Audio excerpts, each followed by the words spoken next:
The Afterlife Conference was created in 2010 because more and more authors, spiritual teachers, and researchers were talking about after-death communication, and we needed a forum where we could share this information. The scientific community wouldn't touch that topic, and the major bereavement groups refused to address it, so the answer was to start our own conference. It turned out to be a great idea, and now we have this amazing event each year that just keeps getting better and bigger. We're constantly evolving to include new perspectives on death, dying, and beyond. And although we can't be all things to all people, we've done a pretty good job of offering something for everybody without losing sight of our primary focus, exploring death and beyond from a metaphysical perspective. One of the greatest compliments the conference ever received was from a manager at the hotel where the conference was held in 2013. She said, "We have conferences here all the time, and the attendees are usually pretty unhappy because they have to be there for their jobs or they're bored talking about sales figures and whatnot.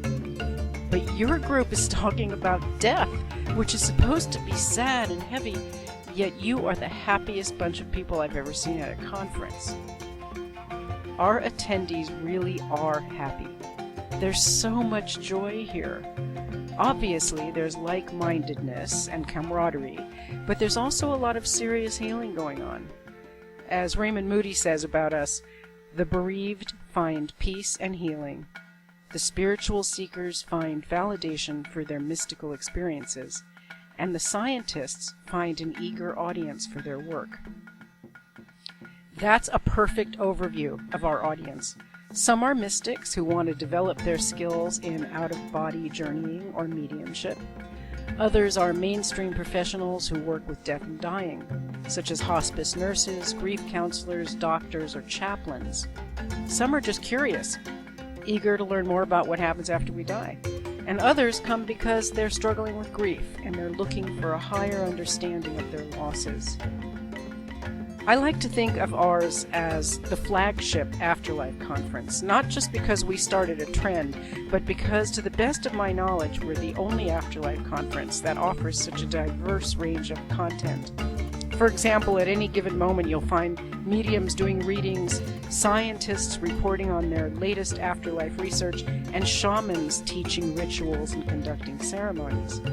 But we also want to educate people about the cultural differences that influence their views of death and the afterlife, so we bring in religious scholars who talk about the origin of ideas such as burning in hell or pearly gates in heaven.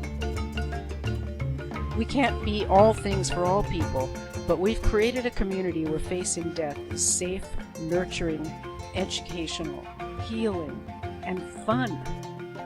We hope you will join us.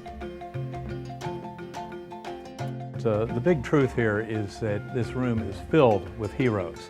The many beautiful souls in this room and similar souls around this world, that's what's going to change the world.